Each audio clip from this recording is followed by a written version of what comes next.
acredita se não falar de síndrome coronariana aguda, um dos temas mais importantes que sempre está presente nas provas nos últimos anos. Então, vamos direcionar para o mais importante que você precisa saber para a prova. Então, prepare caneta e papel, prepare o print do celular para estar anotando todas as dicas que eu tenho para você. Então, começando o nosso tema, a síndrome coronariana aguda era dividida em duas grandes entidades: síndrome coronariana aguda sem supra do segmento ST e infarto agudo do miocárdio com supra do segmento ST. Então, diante do paciente com dor torácica com suspeita de síndrome coronariana aguda, a primeira coisa que você tem que fazer, que é o primeiro grande divisor de águas, é o eletrocardiograma, que deve ser traçado em até 10 minutos. E o eletro, ele vai direcionar a gente, ele vai nos dar informação se eu estou diante do infarto com supra do segmento ST ou de uma síndrome coronariana aguda sem supra do segmento ST. Fica tranquilo que eu vou mostrar a diferença de eletrocardiograma para você, tá ok? E na síndrome sem supra do segmento ST, eu tenho um segundo grande divisor de águas, que são os marcadores de necrose miocárdica, e aí eu já adianto para vocês que a troponina ultrassensível é o padrão ouro, e se ela estiver disponível, somente ela basta, não precisa solicitar nenhum outro biomarcador. E aí eu solicitei troponina ultrassensível numa síndrome sem supra. Se a curva de troponina não existir, ou seja, não tem curva de troponina, os marcadores são negativos, eu estou diante de uma angina instável. Agora, se eu tiver a curva de troponina, ela tiver positiva, eu estou diante do infarto sem supra do segmento ST. E qual que é a diferença entre angina instável e infarto sem supra? A clínica ela é bem semelhante, tá bom, pessoal? Como que é a clínica da angina instável? Acompanhe comigo. O paciente vai ter um desconforto torácico de início recente, as queixas começam de 2 meses para cá, tá? De 2 meses para a apresentação do quadro. Lembrando que o paciente pode ter uma angina estável, uma dor crônica, mas que piorou as características e a intensidade da dor, a frequência da dor nos últimos 2 meses. Aí se a gente classifica como angina instável. Tá ok? Então, é um desconforto torácico de início ou de piora recente, de caráter intermitente e é uma dor progressiva que dura normalmente menos do que 20 minutos. E como eu já adiantei para vocês, não há necrose miocárdica, ou seja, a troponina ela é negativa. Agora, aí, o infarto sem supra do segmento ST, as características são bem semelhantes à da angina instável, só que a dor é um pouco mais prolongada, mais do que 30 minutos, e aí se eu dosar a troponina, ela está positiva, ou seja, eu tenho necrose miocárdica, eu tenho injúria miocárdica presente, beleza? Continuando, qual que é a diferença então do eletro de uma síndrome sem supra ou do infarto com supra? Acompanha comigo. Eu vou me basear no ponto J para falar se o eletro tem supra do segmento ST ou tem infra do segmento ST. Acompanha comigo. O ponto J, ele está entre o fim do QRS e o início do segmento ST. E aí eu vou traçar a minha linha de base, aqui no segmento PR, e se esse ponto J estiver acima da linha de base, tem um supra do segmento ST. Se esse ponto J estiver abaixo da minha linha de base, eu tenho um infra do segmento ST. Então, essa é a grande diferença do eletrocardiograma. Então, vamos ver alguns eletros da síndrome sem supra do segmento ST. Está aqui o meu ponto J, o meu segmento ST, tá ok? Lembrando de novo, ponto J abaixo da minha linha de base, eu estou diante de uma síndrome sem supra do segmento ST.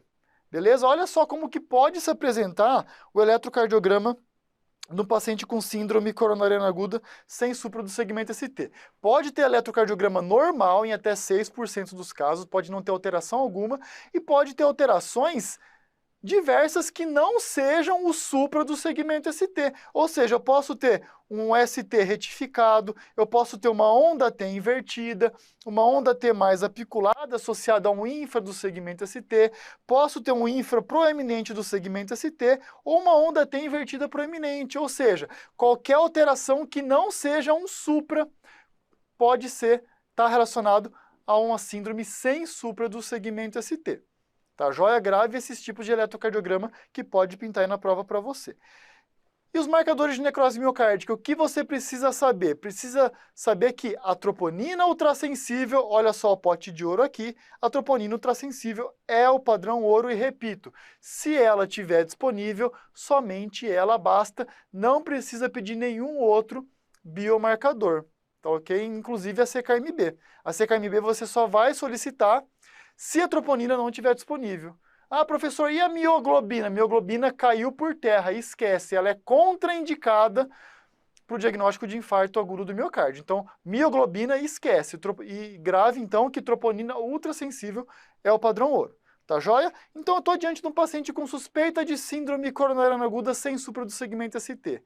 Eu vou ter que ter alguns critérios para internar esse paciente, tá ok? E qual que era a orientação atual? Que a gente utilize o Heart Score, porque o Heart Score ele é muito bom para eu conseguir detectar aquele paciente que eu possa dar alta para ele logo ali do pronto-socorro. Então, ele me direciona para risco de evento cardíaco nas próximas 6 semanas, seja infarto, nova revascularização ou morte. Então, ele é muito bom para identificar os pacientes de baixo risco. E a palavra heart, ela já remete ao mnemônico do que a gente vai pesquisar ao longo da avaliação do paciente. Então, a história clínica, eletrocardiograma, a idade, os fatores de risco e dosar o biomarcador, que é a troponina. Beleza? Em cada um desses critérios, o paciente recebe 0, 1 ou 2 pontos. Você não precisa decorar o Heart Score inteiro. Só que precisa saber pelo menos 2 números do Heart Score. Anote aí. O número 3, tá ok? Caso a banca dê essa informação para você, o que quer dizer? Se o paciente tiver um Heart Score de 3 pontos ou menos, ele tem uma baixa chance de evento nas próximas 6 semanas, ou seja, o que eu posso fazer com esse paciente? Dar alta para casa lá mesmo do pronto-socorro. Agora, se o paciente tiver um Heart Score de 7 pontos, que é o segundo número que eu quero que você grave, ou mais, aí eu tenho que internar esse paciente para cateterismo precoce. Tá joia? Se ficar entre 3 e 7, você vai segurar esse paciente no pronto-socorro, vai fazer um segundo exame para procurar isquemia miocárdica, seja cintilografia, eco com dobuta e por aí vai. Se esse segundo exame de pesquisa de isquemia vier positivo, aí o paciente vai para o cateterismo. Se vier negativo, alta para casa para acompanhamento ambulatorial. Beleza? O que é interessante que você saiba? Quais são as indicações de cateterismo precoce? Ou seja, aqueles pacientes que têm que ir para cateterismo urgente na síndrome sem supra do segmento ST. Cateterismo em até 2 horas, porque é um quadro clínico bem grave. Então, anote aí a indicação de CAT de urgência. Se o paciente estiver instável hemodinamicamente ou em choque cardiogênico, tiver com uma dor torácica refratária a meu tratamento clínico medicamentoso, se ele tiver presente arritmias graves ou teve uma parada cardiorrespiratória, está com alguma complicação mecânica do infarto, ruptura de músculo papilar, ruptura de parede livre do ventrículo esquerdo, por exemplo, se ele abrir o quadro de síndrome coronariana aguda associada à insuficiência cardíaca aguda, ou então ele está com alterações recorrentes do segmento ST, com elevação intermitente, a elevação vai e volta, ou outro critério interessante, se ele tiver um supra do segmento ST em apenas uma derivação, ou AVR, e pode ser em V1 também, numa dessas duas ou nas duas ao mesmo tempo, associado a um infra maior do que 1 milímetro em 6 ou mais derivações, ou seja, um eletrocardiograma que tem um supra em AVR ou V1 associado a um infra em muitas derivações. Isso é indicativo de gravidade, de lesão de tronco de coronária esquerda, a chamada isquemia circunferencial. O paciente tem que ir para cateterismo em até 2 horas. Então, resumindo isso que eu falei para você, essas são as indicações de cateterismo na síndrome coronariana aguda sem supra do segmento ST. O CAT imediato em até 2 horas, que são aqueles critérios de muito alto risco que eu acabei de falar. E nas outras situações que não preenchem esses critérios, o cateterismo pode ser feito dentro das primeiras 24 horas ou em até 25 até 72 horas. Beleza? Vamos seguindo então para o tratamento, assunto importantíssimo para a prova do Revalida, e o tratamento ele se baseia na fisiopatologia. A gente vai dar drogas anti-isquêmicas, antitrombóticas e estabilizadores da placa. Todas essas drogas são as anti-isquêmicas, oxigênio, morfina, nitrato, beta-bloqueador, bloqueador de canal de cálcio, IECA ou BRA. Eu chamei a atenção, e tem um asterisco aqui no oxigênio e morfina, porque tem uma regrinha e eu vou explicar para você daqui a pouquinho. Então essas medicações eu posso utilizar. Tá ok? Antitrombóticos, o que eu vou usar? AS, inibidores da P2Y12, clopidogrel, prasugrel ou ticagrelor, e anticoagulantes. heparina. Tá joia? E estabilizadores de placa, estatina, que pode ser iniciada, na verdade deve ser iniciada nas primeiras 24 horas. Então, qual que é a regrinha que eu quero que você saiba do oxigênio? O oxigênio não deve ser oferecido para todos os pacientes de forma geral. Tem algumas regras para ele. Então, para quem que eu vou oferecer oxigênio? Para aquele paciente que tiver com desconforto respiratório, tiver com dispneia, ausculta pulmonar com crepitação ou tiver com uma saturação de oxigênio menor do que 90%. Esse paciente merece oxigênio. Se não completou esses critérios, não precisa oferecer oxigênio. Tá joia? E a morfina também não deve ser oferecida, não deve ser administrada de forma rotineira. Por quê? Porque pode aumentar a mortalidade intra-hospitalar pelo fato da morfina diminuir a ação dos inibidores da P2Y12, clopidogrel, prasugrel, ticagrelor. Por isso que ela não deve ser oferecida de forma rotineira. Então, para quem que eu vou dar morfina? Para aqueles pacientes que estão com dor intensa e refratária ao meu tratamento clínico. Aí, nesses casos, eu vou entrar com morfina, então perceba que ela é uma medicação paliativa. Tá joia? Evite usar morfina no infarto de parede inferior. Por quê? Porque ela é um vasodilatador e no infarto de parede inferior eu posso ter infarto do meu ventrículo direito, que é uma câmera volume dependente. Se é uma câmera volume dependente, ela precisa de muito sangue chegando até ele. Se a morfina provoca vasodilatação, ela diminui o retorno venoso, diminui o tanto de sangue que chega para essa câmera direita e com isso o paciente pode entrar em choque cardiogênico. Mesma coisa acontece com o nitrato. Infarto inferior, infarto de VD, contraindicação do uso de nitrato. Tá ok? Inclusive isso já caiu na prova do Revalida. Sobre as medicações antiplaquetárias, então o que eu vou oferecer para o meu paciente? Eu vou entrar com AS e antagonistas da P2Y12. Duração do tratamento de 1 ano. Seja o paciente com angina instável ou infarto sem supra do segmento ST, vai utilizar dupla antiagregação plaquetária durante 1 ano. Quais que são os antagonistas da P2Y12? Tá aí para você, clopidogrel, prasugrel ou ticagrelor. Vou utilizar um desses 3, tá joia? Os mais potentes, prasugrel e ticagrelor. O menos potente, clopidogrel. E o tratamento do infarto com supra? Lembra que o tratamento que eu falei anteriormente é o tratamento geral da síndrome coronariana aguda. Ela serve tanto para angina instável, quanto para síndrome sem supra, quanto para o início do tratamento do infarto com supra. Só que no infarto com supra, relembrando a fisiopatologia, eu tenho um trombo que oclui completamente a minha artéria coronária. Eu tenho que dissolver esse trombo, eu tenho que abrir essa artéria de qualquer jeito, porque vai ter morte de célula cardíaca. Por isso que o tratamento ele tem um adicional, e o adicional é a reperfusão imediata, através da angioplastia primária, que é o padrão ouro, ou o uso de fibrinolíticos. Tá ok? Então, lembre, infarto com supra do segmento ST, o tratamento inicial é geral, ao infarto sem supra adicionado de reperfusão imediata. Como que é o eletro do infarto com supra? Você já sabe. Lembra, eu tenho que pegar o meu ponto J de referência. Se esse ponto J estiver acima da minha linha de base, é um supra do segmento ST.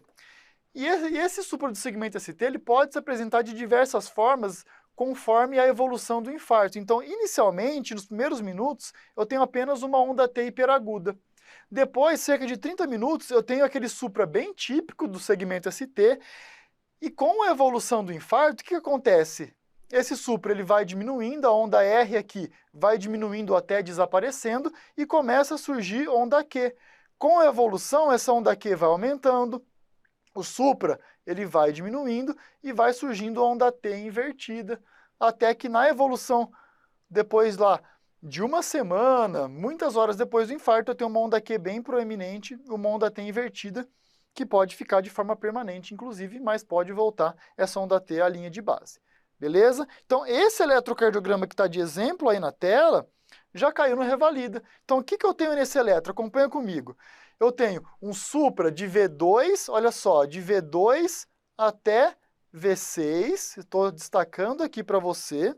Vou até aproximar para você ver de perto. Associado a um supra de D1 e da derivação AVL. Ou seja, é um supra anterior extenso. Qual que é a artéria provavelmente responsável pelo infarto, aquela que está ocluída, é a descendente anterior. Então, relembrando as terapias de reperfusão, então a atenção total que isso é importante. Eu estou diante do infarto com supra do segmento ST, o paciente chegou com supra, tá ok? Eu tenho que ver se eu estou no hospital com centro de hemodinâmica, um hospital terciário, ou quaternário, ou num hospital sem centro de hemodinâmica. A parte de cima aqui desse fluxograma, o paciente chegou para mim no hospital com hemodinâmica, padrão ouro, angioplastia primária. Então eu vou acionar a equipe de angioplastia, de cateterismo. Vou ligar lá e falar, ó, vocês conseguem abrir essa artéria em até 90 minutos do meu diagnóstico? Se sim, você vai mandar esse paciente para angioplastia primária. Se a equipe for demorar mais do que 90 minutos, você tem que iniciar a infusão do fibrinolítico em até 30 minutos, não importa, até 30 minutos depois do diagnóstico. Tá? Você não pode perder tempo, porque tempo é coração. Tá ok? Agora, vamos supor que o paciente chegou para a gente no hospital onde eu não tenho hemodinâmica, por exemplo, numa UPA. E aí, o que eu vou fazer? Lembra, angioplastia é o padrão ouro. Eu tenho um hospital terciário aqui próximo? Tenho. Então, vamos ligar para esse hospital terciário que tem um centro de hemodinâmica, pode fazer angioplastia do meu paciente. Aí eu vou falar, equipe, vocês conseguem abrir essa artéria em até 120 minutos, desde o meu diagnóstico. O transporte desse paciente mais abrir a artéria no outro hospital tem que ser no máximo de 120 minutos, de 2 horas. Se tudo isso encaixar nesse tempo, você vai transferir esse paciente para angioplastia. Agora, se esse hospital fica a mais de 2 horas de distância, 3 horas de distância, ou a equipe não fica disponível, não consegue abrir essa artéria em até 2 horas, aí você não vai perder tempo e vai iniciar o fibrinolítico em até 30 minutos lá na unidade que você está atendendo o paciente mesmo. Tá ok? Então esses são os tempos principais do infarto que você precisa saber. Agora, olha só esse eletrocardiograma aqui importante. O que eu tenho nele aqui? Eu tenho um supra do segmento ST de parede inferior, derivações D2, D3 e AVF, acompanha comigo, associado a um supra nas derivações adicionais à direita, V3R, V4R, ou seja, eu tenho um infarto do meu ventrículo direito aqui nessa situação, porque eu tenho supra de V3 e V4R, que fica do lado direito. Então, aqui eu tenho supra de parede inferior associado a infarto de ventrículo direito. A artéria provavelmente acometida é a coronária direita. E aí, o que esse paciente pode apresentar no infarto do VD? A tríade clássica que você deve gravar para a prova. O paciente que tem um infarto do ventrículo direito, como que ele se apresenta para você? Com hipotensão, com ausculta pulmonar limpa, esse é um dado importantíssimo, não tem congestão pulmonar porque eu estou infartando o meu lado direito do coração, aí eu posso ter então estase aonde? De jugular, turgência jugular, eu posso ter hepatomegalia, edema de membros inferiores e sinais e sintomas de C à direita. Então essa é a tríade do infarto de ventrículo direito que você deve gravar para a prova que já caiu no Revalida. Então grava aí. Paciente com infarto de VD, o que eu vou ter no meu enunciado para me dar a suspeita desse diagnóstico? Supra de parede inferior nas derivações D2, D3 e AVF, sendo que o supra de D3 é maior que o supra de D2, porque isso fala que a minha coronária direita é a que está acometida. Supra nas derivações direitas, lembra que eu mostrei para vocês, em V3 e V4R. Posso ter bloqueios avançados atrioventriculares, bloqueios de segundo e até bloqueio de terceiro grau, que é o BAVT. Posso ter bloqueio de ramo direito, e posso ter presente a tríade clássica que eu acabei de citar, hipotensão, estase jugular e ausculta pulmonar limpa. Esse é o achado típico de paciente com infarto de VD. Ok? Então, resumindo, o mais importante da aula para você é a parte da condução do tratamento do meu paciente. Qual que é o tratamento na fase aguda do infarto agudo do miocárdio? Você vai lembrar do mnemônico Monabich. Só que atenção que a morfina e o oxigênio, eles não devem ser administrados de forma rotineira. Tem aqueles critérios que eu comentei ao longo dessa revisão para você. Então, o Monabich você pode transformar ele em Nabich. Todas essas medicações podem ser utilizadas, lógico, vale a pena você olhar as contraindicações dela, tá bom, pessoal? Dá uma olhadinha antes da prova, contraindicação de nitrato, beta-bloqueador, para não cair nenhuma pegadinha da banca, tá ok? E depois que o paciente teve a alta, hora que ele vai para casa, chegou com infarto agudo do miocárdio, tratei ele com o meu Monabich, ele está bem, fiz angioplastia, se for infarto com supra, ou foi para o cateterismo, deu tudo certo lá na síndrome sem supra. Eu vou dar alta para o meu paciente, qual que é as medicações que ele tem que ir, como que é a prescrição desse paciente de alta, você pode se lembrar do mnemônico A, B, C, D e I. Ele vai com AS, beta-bloqueador, um inibidor da P2Y12, qualquer um desses três, clopidogrel, prasugrel, ticagrelor, nitrato, ele vai com estatina, espironolactonas, principalmente pacientes com fração de ejeção reduzida, associado à insuficiência cardíaca ou diabetes mellitus, ele vai com IECA e orientação para vacinação para influenza anualmente e vacinação antipneumocócica com reforço a cada 5 anos. Então, resumindo a minha prescrição de alta, quinteto farmacológico na tela para você.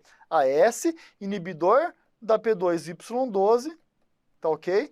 Beta-bloqueador, IECA e estatina. Tá joia? Então, é isso que eu queria discutir com vocês. Espero que vocês tenham gostado dessa revisão. Tenham todos uma boa prova. Um abraço e até a próxima. Olá, meu querido